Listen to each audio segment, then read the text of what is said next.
Devra navbera Aristoteles û Thomas Aquinoî de nêzîkî 1600 salan devrek berdewam kiriye. Agustinus jî yek ji wan sê fîlozofên serekê divê demê de. Di dîroka felsefeyê de Agustinusî wekî fîlozofekî gelek balkêş hatiye dîtin û di sala 354 de li bajarê Hippoya Afrikaya Bakur hatiye dinyayê. Demekî dirêj di herêma Behra Spî geriyaye û di sala 43 de piştî zayînê li wir miriye. Bavê wî pagan bûye, lê belêdiya wî ku gelekî jî hez dikir baweriya xwe bi dînê Xristiyaniyê anîbû. Agustinusî di ciwaniya xwe de qet bala xwe nedaye dînê Xristiyaniyê. Lê belê piştî ku di 16-19 saliya xwe de berhemên Çiçero dixwîne, ramanên wî gelekî digoherin. Di ser gelek ramanên cihêreyek radweste û piştre jê ramanên Xristiyaniya Katolîk naz dike. Desta ewil ramanên manî pêxember dipejirîne û baweriya xwe bi manîzmê tîne. Li gor ramanên manîzmê gerdûn qada şerê başî û xirabiyê ye, qada şerê ronahî û tariyê ye. Madde xirab, ruh baş e û mirov jî ji têkilê her duyan pêk tên.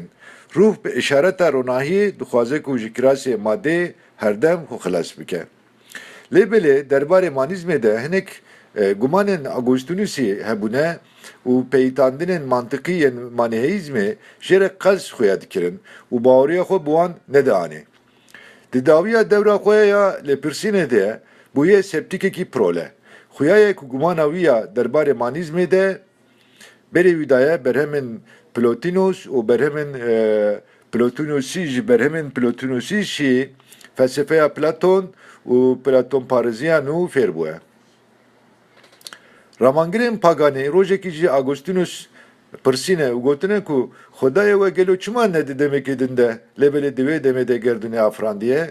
Bersiva Agustinus gelekî balkêş e û wiha gotiye. Lewre Xwedayê me demê jî di heman demê de afrandiye. Demekî dirêj wisa dibin bandûra ramanên Platon û şopkerên wî de dimîne û dema ku di 32 saliya xwe de dîsa vedigere Xristiyaniyê ramanên wan jî derbasê Xristiyaniyê dike û wan bi Xristiyaniyê ve girê dide. Bêguman ji vê têkiliyê jî di encamên gelek girîng derbikevin holê. Di berhema xwe ya bi navê bikurhatûn çîroka jiyanê de ku meriv dikare vê berhemê wekî yekem berhema jînanîgeriyek modern jî behsî bîne, behsa wan azmayîş û serboriyên xwe dike. Di vê berhema xwe de behsa rojên zarokatiyê, hezkirina jidayê û pirsgirêkên xwe yên zayedî dike.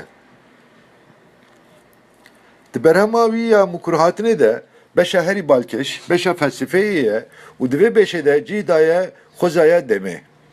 Di vê beşê de gotiye ku heke kes vê pirsêneke ez pê dizanim. Lê belê dema yek bipirse ez nizanim bê ez ê çi bibêjim. Agustinusî wiha bawerkiriye ku ji bo mirovan herikana demê hebe jî ji bo Xwedê rastiyek wiha qet tune.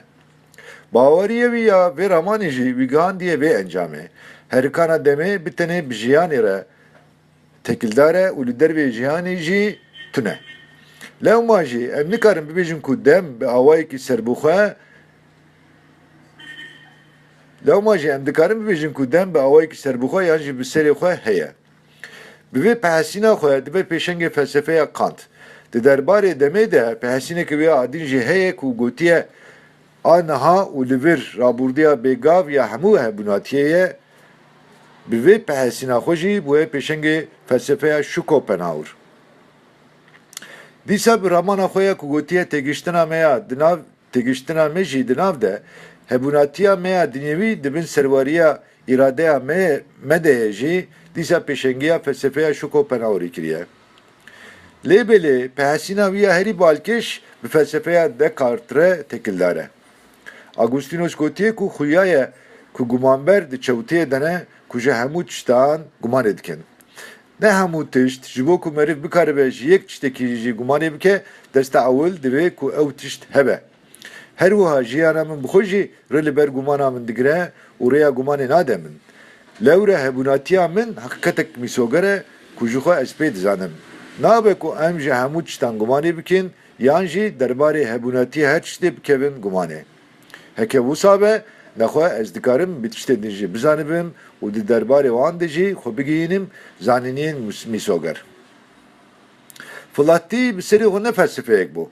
Lewma jî Agostinos xwestiye ku kevneşopiya felsefeya Platon parêz û Filatî bike yek û meriv dikare bibêje ku di vê yekê de jî bi ser ketiye. Baweriyên bingehîniyên Filatîyê ji felsefeyê zêdetir dîrokî ne. Mesela tê gotin ku Xwedê dünyayê afirandiye û piştre jî di kiraseyê mirovekî de hatiye dünyayê û li dünyayê wekî mirovekî jiyaye. Li gor baweriyan ev buhar li Filîstînê rûdaye û Xwedê di şeklê Hezretê İsa de xwe nîşan daye û gelek qeydên diniyên dîrokî û hew dîmend jî hene. Bawermendên filah li gel gelek baweriyên din baweriya xwe bi Xwedê û İsa Mesîh tînin û hewl didin ku wekî gotin Hezretê İsa bijîn.